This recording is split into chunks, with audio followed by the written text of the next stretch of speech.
Vamos falar um pouquinho do jogo Uruguai e França. A França é uma das semifinalistas. A gente falou muito do futebol brasileiro, da escola do futebol brasileiro. E é preciso também pensar um pouquinho, talvez, na escola do futebol uruguaio. E o que anda acontecendo por lá e o que vai continuar por lá, porque o técnico Tabárez, por limitações físicas de idade, enfim, não vai continuar. E o legado do futebol uruguaio é assunto agora com o Nicolás Bianchi. Ele que é uruguaio, pós-graduado em jornalismo esportivo, responsável pelo blog Futebol Charrua, blog.wordpress.com.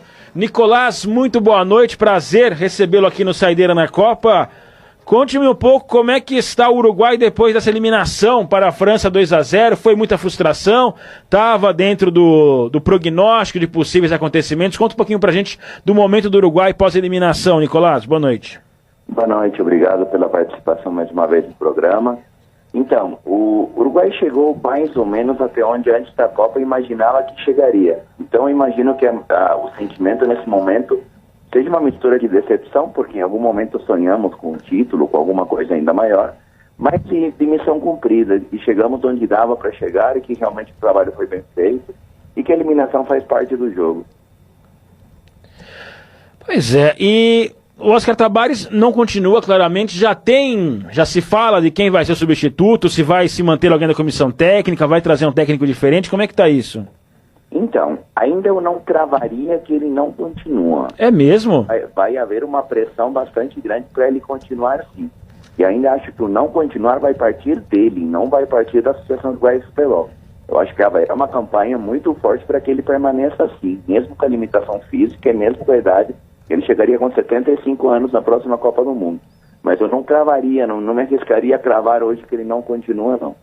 Em não continuando, ele preparou o seu substituto. O substituto se chama Fabian Coito e foi o treinador das seleções de base. Ele é o atual treinador da Sub-20, que foi campeão sul-americano no ano passado e foi quarto lugar na Copa do Mundo, lançando inclusive o Bentancur e Valverde, que acabou ficando fora depois na lista final. Perfeito. Quem vai fazer primeiro? Rodney, então, pergunta para o nosso Nicolás. O Nicolás, é o Rodney mais uma vez. Você acha então que se o Tabárez permanecer, ele ficaria como um gestor das seleções e o Fabian Coito poderia ser o técnico de campo, ou ele iria realmente fazer essas duas funções? Como é que você enxerga isso? Olá, Rodney, boa noite. Então, eu acho que ele ficando, existe uma possibilidade sim dele ficar no campo. E aí não é opinião, é informação mesmo. Aquilo que vem sendo cogitado pela mídia no Uruguai, pelas entrevistas que tem ouvido do presidente da associação e tudo mais. Talvez o ideal fosse colocar ele numa posição de gestor, até porque realmente nessa parte de gestão, Tabárez foi o grande referente desses últimos anos do futebol uruguaio. Mas seria assim, o ideal seria na posição de gestor, mas eu não duvidaria, ainda não me arriscaria a cravar que ele não fica na beira do campo. Ele tem a doença, a síndrome de Guillain-Barré, é isso? Isso.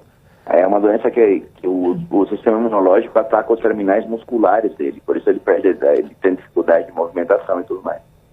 Pois é, e não tem cura. É autoimune. É autoimune. É autoimune e é degenerativo e realmente não tem muito o que fazer com ela. Jairo, pergunta pro Nicolás Bianchi, que está com a gente. Nicolás, boa noite, um abraço. Esse time uruguaio, como que ele vem, você acredita aí, preparado para a Copa América, com poucas modificações? Claro que a depender muito, né, a julgar muito pela permanência ou não do Tabárez, mas em termos técnicos, aí uma mudança muito grande para a Copa América, e aí falando um pouquinho mais adiante, para 2022, a dupla Cavani e Suárez vai ter 35 anos. Isso aí continuam, obviamente, grandes referências no Uruguai. Mas a mudança vai ser grande em termos de grupo? Boa noite, Jairo. Então, Tabárez conseguiu, nesse último ano de trabalho, uma renovação muito consistente na seleção. Eu fiz um levantamento ontem após a eliminação. Dos 23 que foram para a Copa, apenas 6 chegarão em 2020, na próxima Copa, em 2022, com uma idade acima dos 32 anos. Então, uma boa parte dos 23 tem idade para a próxima Copa. Descartados mesmo, Muslera, Godin e Maxi Pereira. Esses realmente, e Cebola Rodrigues, esses 4 realmente não têm condição de idade na próxima Copa do Mundo. Eu imagino que Carlos Sanches também não. E tem 3 nomes que depende muito de como forem esses 4 anos, que são Martin Cáceres e a dupla Suárez e Cavani, todos eles que vão chegar na próxima Copa com 35 anos. Os demais, nenhum deles chegaria acima dos 32. Então, a base é essa. E para a próxima Copa América, no ano que vem no Brasil, eu imagino que haverá bem poucas mudanças, até mesmo para dar uma última chance, principalmente para a Muslera, que acabou extremamente manchado pela péssima, pela grotesca falha no gol francês ontem, e dessa geração, para ter uma chance de acabar essa geração com uma Copa América. Então, eu imagino que para o ano que vem, pouquíssimas alterações. Só rapidinho antes de eu abrir para você, Rodinei, só uma impressão sua, Nicolas, é a impressão também do que a imprensa uruguaia tem tratado.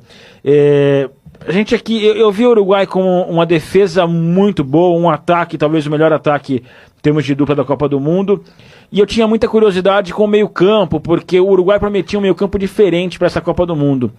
Mas confesso que eu fiquei um pouco frustrado com o Cebola Rodrigues sendo tão utilizado pelo Tabárez assim nos jogos. Eu achei que tinha meio que acabado a história do Cebola Rodrigues com o meio campo mais jovem, mais habilidoso da seleção uruguaia.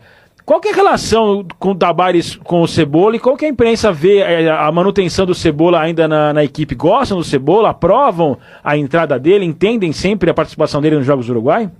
A questão do Cebola Rodrigues é que no último ano, quando ele voltou ao Peñarol, ele realmente conseguiu recuperar uma coisa que ele não tinha havia anos, que era ritmo de jogo. Ele voltou a jogar todos os jogos no Peñarol e se tornou a referência do Peñarol. Entendi. Acontece que existe um abismo entre o nível do futebol uruguaio e o futebol internacional. Ser craque no Uruguai significa absolutamente nada no cenário internacional. O Campeonato Uruguaio é um campeonato muito abaixo da crítica. Então o Cebola Rodrigues acabou criando uma falsa sensação de que tinha nível para disputar uma Copa do Mundo, o que foi claro e nítido que não aconteceu. Isso foi avaliado no Uruguai, mas o Cebola Rodrigues tem uma forte influência dentro do grupo. E Tabárez tem muito respeito às lideranças. Tabárez cria essas lideranças ao longo do tempo. Então o Cebola tinha muito essa questão de fazer parte do grupo, de liderar os mais jovens, de ser o referente. E tinha uma questão tática aí que eu acho que pesou também, que era a falta de canhotos no Uruguai. O Uruguai convocou na lista de 26 prévios à Copa 4 canhotos e cortou 2. Sobraram 2 canhotos na lista do Uruguai, que eram o Laxalt e o Cebola Rodrigues. O resto era tudo 10. Então, o Cebola Rodrigues acabou entrando até por uma necessidade tática de alguém para preencher esse lado esquerdo. Nicolas, o Rodney de novo, eu vou fazer 2 perguntas numa só. A primeira, aqui a gente já escolheu os nossos vilões, os vilões da seleção brasileira, que são respectivamente Gabriel Jesus e Paulinho aí, que não renderam tanto. Como é que o Uruguai está vendo a questão do Muslera, da falha do Muslera? Ele foi eleito vilão ou realmente o pessoal não está dando tanta importância a isso? E outra coisa que eu queria te perguntar é o seguinte, a primeira Copa aí, depois de algum tempo em que nós não vamos ter um sul-americano entre os 4 primeiros colocados. Como é que o Uruguai está fazendo essa reflexão a respeito dessa marca aí que foi atingida nessa Copa do Mundo, meu caro? Eu acredito que o Muslera não ficará tão manchado por conta da trajetória, mas sim, o jogo dele ontem foi bem abaixo, inclusive, do que ele tem apresentado pela seleção. Eu acho que vilão é uma palavra muito forte, até pelo que o grupo inteiro fez de defender na entrevista coletiva. Ele acabou saindo como realmente uma tarde ruim e vai ficar por isso mesmo. Ele nunca foi um grande goleiro, ele nunca foi unanimidade.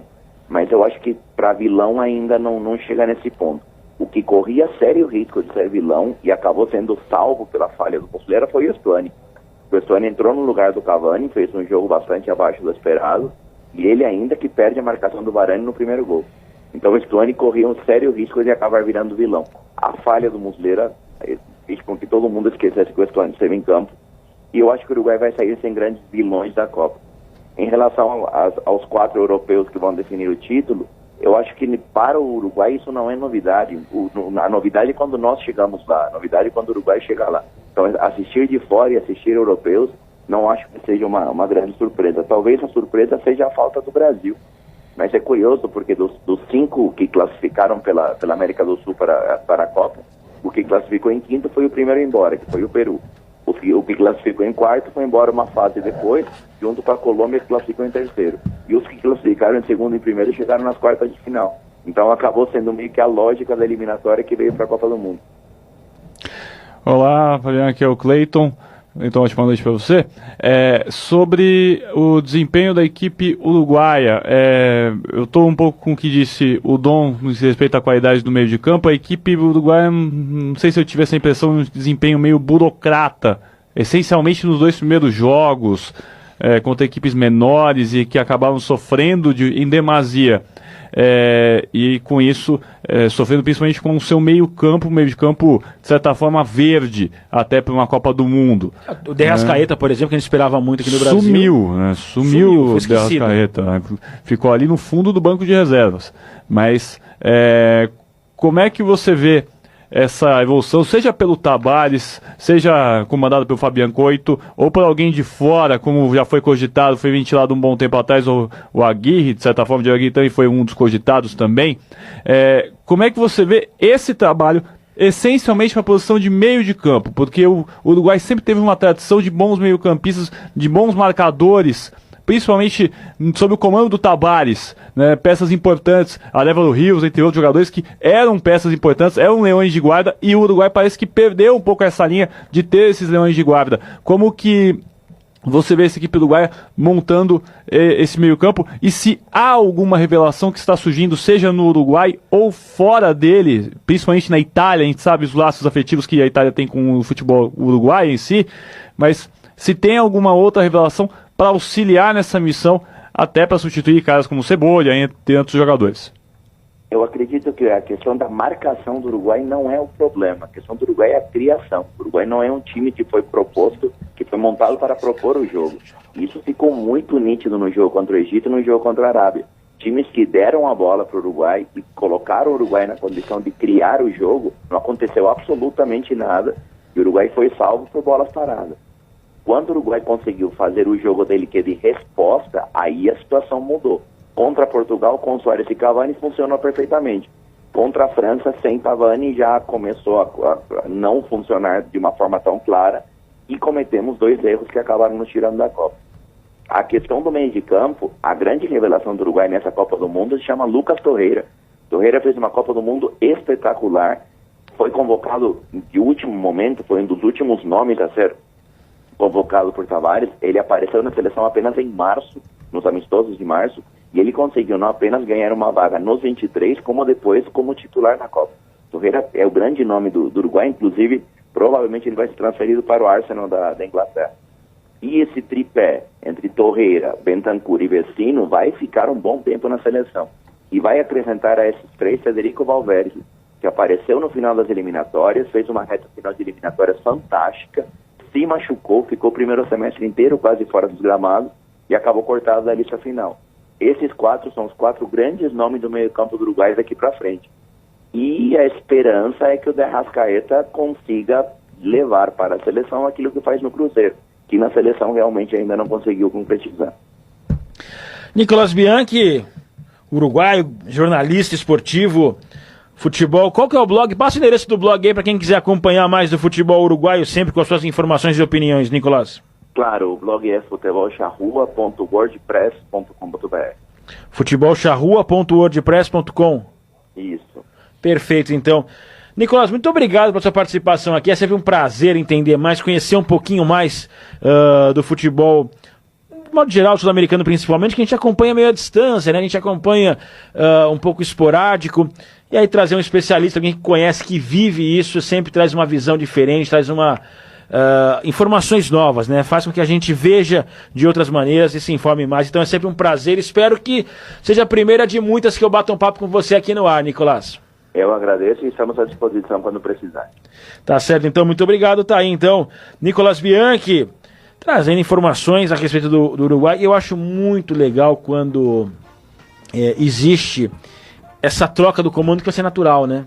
Você vê que ele falou do Fabian Coito, que vai ser uma troca natural, vai sair o Oscar Tabárez e vai entrar o Fabian Coito e mantém a ideia, né? A gente falava do Tite no Brasil, se continua, se não continua. O Uruguai já tem pronto, quer dizer, se o Tabárez não continua agora por questões de saúde, debilidade... Já pega alguém da base, está sendo preparado só para desenvolver o trabalho que já está sendo feito. Que é um bom trabalho. E para mim o Oscar Tabárez, ele teve a frase da Copa do Mundo, e eu vou para o intervalo citando essa frase, que é numa discussão que há no Uruguai sobre a diminuição da percentagem do PIB para a educação. Ele diz de que adianta ganharmos a Copa do Mundo se as nossas crianças não souberem onde fica a Rússia. Perfeito. É a frase de um professor, que o Oscar Tabares é um professor, lecionava antes de... Português? Espanhol? Espanhol, antes de voltar a trabalhar no futebol. E gostaria tanto que o técnico da seleção, que é tão bom com as palavras, tão adorado pela imprensa, colocasse também a sua opinião nesse sentido, né? Um homem que tem uma imagem tão forte hoje junto aos brasileiros, se posicionasse. Mas é o homem que abraça e beija Marco Polo Del Nero para assumir o cargo de técnico da seleção brasileira. Então no Brasil e no Uruguai as coisas são bem diferentes. Diferente também a narração uruguaia para o gol francês, e é isso que a gente vai ouvir aqui agora. O gol na narração de Álvaro Gonzalez Marques, da Rádio del Sol. O gol da França, o primeiro gol francês que deu início à derrocada ao fim do sonho uruguaio do tricampeonato. Vamos ouvir a narração e intervalo, é rapidinho, toca-me voe. Un placer en sí mismo, la pelota la va peleando bien el Cebolla Rodríguez, le queda a Suárez, Suárez juega al medio, se la lleva Torreira, toca para Vecino, pierde con Pogba, y va Francia, 4 contra 5, largas zancadas de Pogba, el toque para Tolisso para Griezmann al arco, gol.